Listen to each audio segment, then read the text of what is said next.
Entonces, observemos lo siguiente. En la última vez teníamos así nuestro modelo de entidad-relación y ya habíamos creado esta relación de grupos. Entonces recuerden que para poder crear la relación de grupos tuvimos que crear en el modelo grupo una propiedad virtual llamada user. Ese es el lado varios de la relación. Y en el lado 1 de la relación, o sea, del lado del user, porque un usuario puede tener varios grupos, pusimos otra propiedad virtual que es iCollection, una colección de grupos llamada groups. Ahora, ¿esto qué efecto tiene? El primero es que cuando le digamos aquí nuevo grupo, si observa, entonces si revisamos acá, tenemos que los grupos se crean con un combo. Nosotros le habíamos hecho un arreglo para que nos mostrara el nombre del profesor,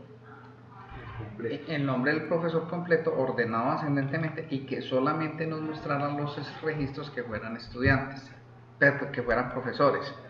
Ahora, pero en el modelo de datos, ¿esto qué implica?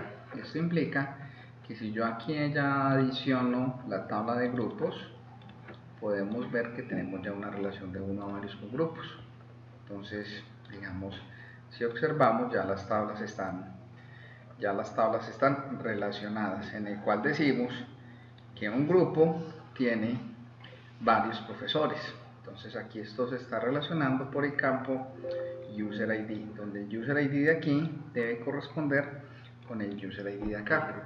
Bueno, ahora, pero nosotros tenemos un método en el API que nos devuelve los usuarios.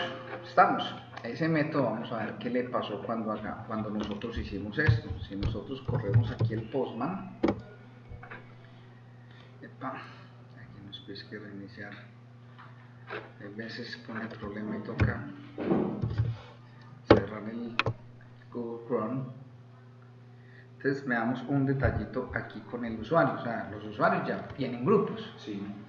Nosotros de alguna forma podríamos devolver esos usuarios en el método de usuario. Entonces, si nosotros tenemos aquí un método, si nosotros le hacemos el verbo get a users, analicemos esto, send, pues mira que tenemos un error.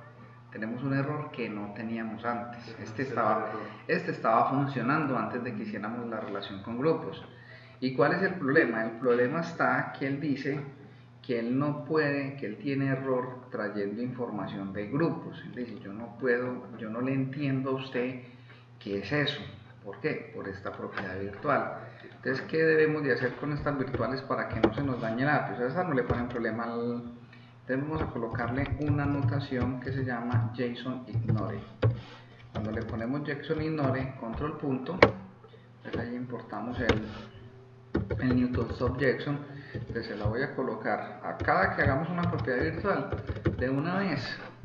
Pongámosle el JSON Ignore para evitarnos ese lío. Al ponerle el JSON Ignore tanto a la tabla grupo como a la tabla usuarios, ahí ya no funciona. Si yo le digo aquí play al proyecto,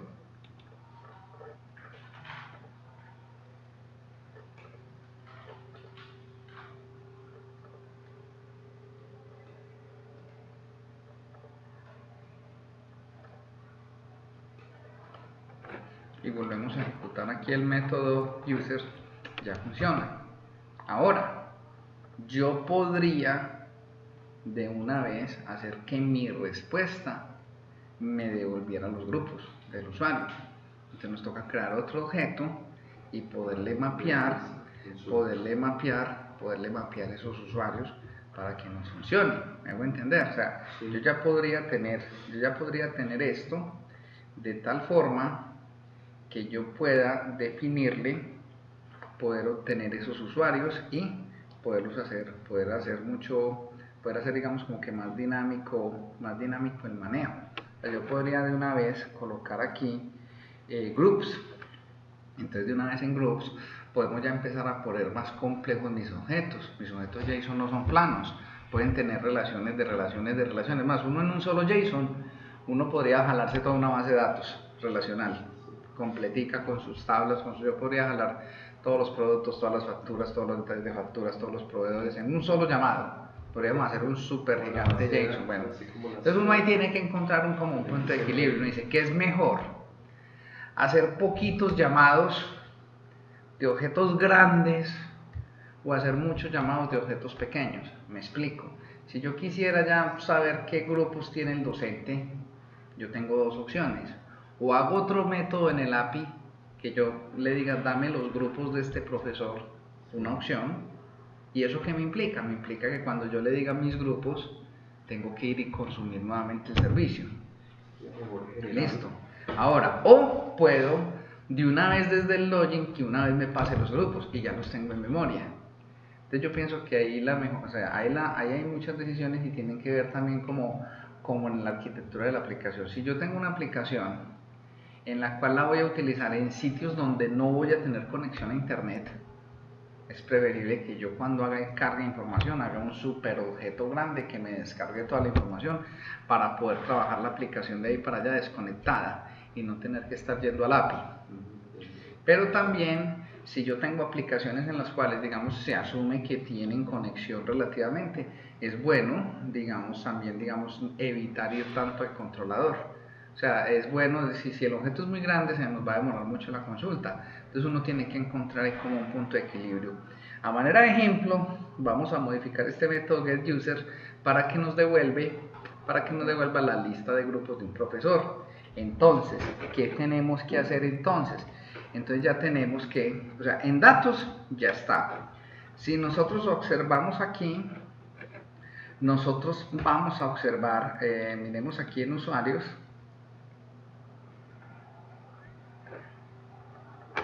Bueno, pero yo estoy en grupos, perdón.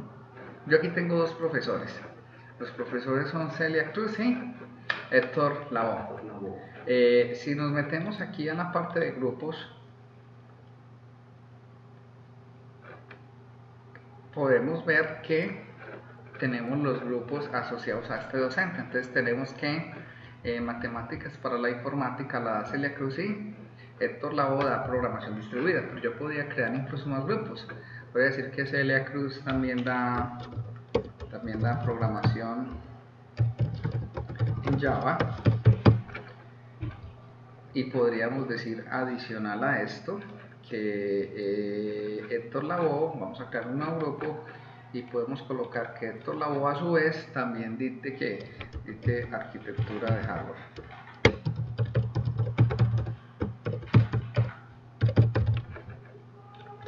Ahí está. Creo que yo puedo tener diferentes grupos.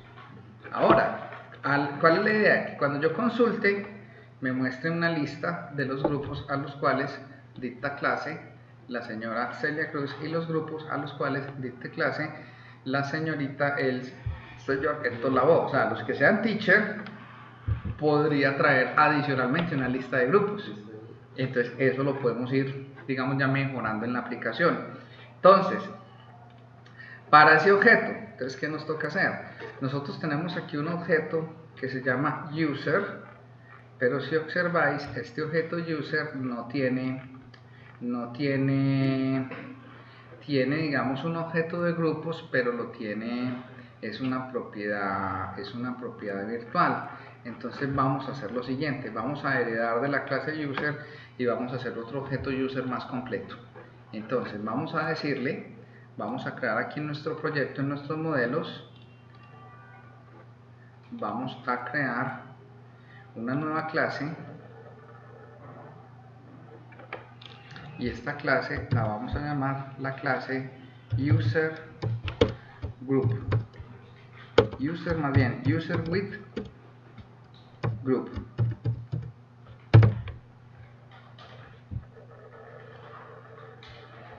Y al crear la clase user with group, pongámosla a heredar de la clase user.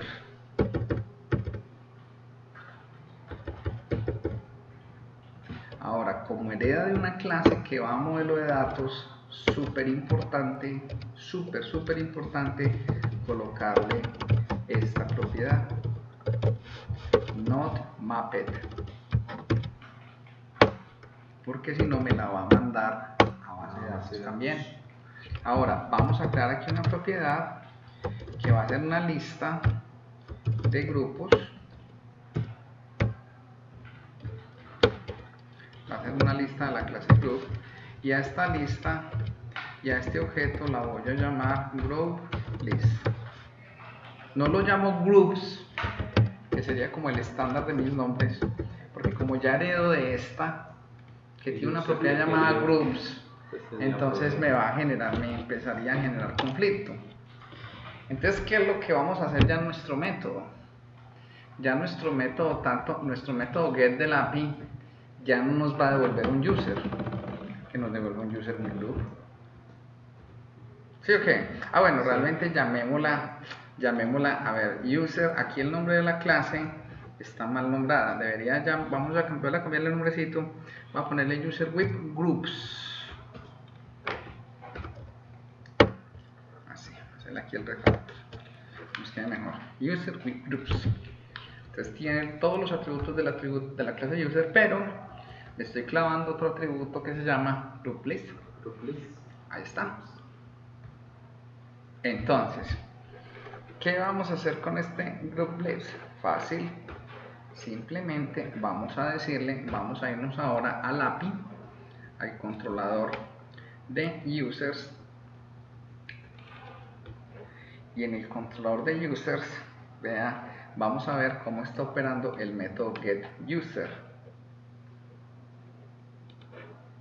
Entonces nosotros tenemos aquí un método que se llama getUsers, que simplemente retorna los usuarios, ¿cierto? Y tenemos otro método que entonces vamos a empezar con este. Entonces vamos a decirle, este método vamos a decirle, primero no vamos a decirle return aquí, sino que vamos a almacenar esto en una variable, vamos a almacenar esto en un objeto, vamos a crear un objetito aquí llamada users, y users es igual a dbUsers. Si yo le digo aquí return los users, pues no he hecho nada. Pero entonces, si lo hacemos hasta aquí, voy a explicarles algo. Voy a poner aquí un punto de parada y vamos a ver qué pasa con este objeto users. Entonces voy a darle aquí play de nuevo al proyecto. Simplemente hice un cambiecito ahí en la forma, no hemos hecho nada en el fondo.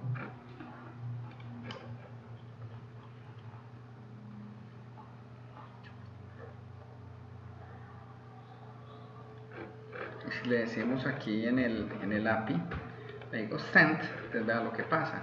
Él viene acá, entonces baja el objeto user, la colección de usuarios, y si yo le digo aquí users,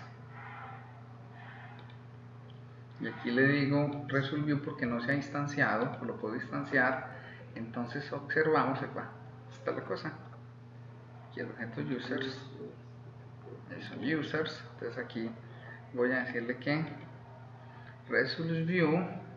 Bueno, espere que aquí nos toca, me falta hacer algo para poderles mostrar a ustedes esto. Voy a decir users to list. Si no le pongo el to list, no se me instancia o sea, no se me materializa. Espérate que aquí me sacó un error. Entonces aquí, si le hacemos esto, vamos a decirle que no me devuelve una iterable, sino que este método me devuelve una lista. Y para que devuelva una lista, control punto, hay que importar esta librería. Ahora sí, va de nuevo.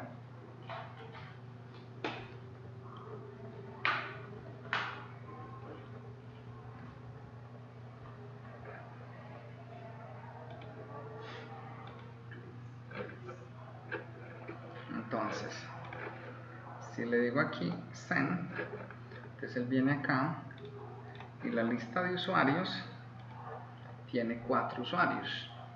Y el primer usuario tiene por acá grupos. Ahí si observáis, los grupos ya están materializados. Entonces si yo le digo aquí que me retorne esto,